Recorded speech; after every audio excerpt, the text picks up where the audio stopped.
আজান দিতে বলবো। যদি আপনি মানে আপনার জন্য আপনি যদি আজানটা দিতে পারেন, আপনার জন্য আকর্ষণীয় আমার তরফ থেকে খুব সুন্দর একটা গিফট আছে, আপনার জন্য পুরস্কার আছে। ঠিক আছে? ঠিক আছে। আপনি একদম মন থেকে একদম মন উজাড় করে আপনি আজানটা দিবেন। তো ঠিক আছে, তুমি দাও আজানটা দাও।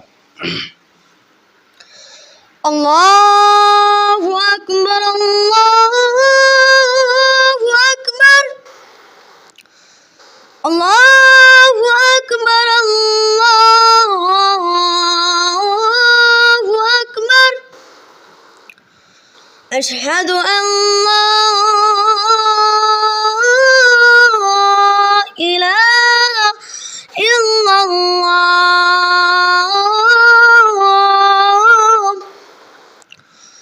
أشهد أن لا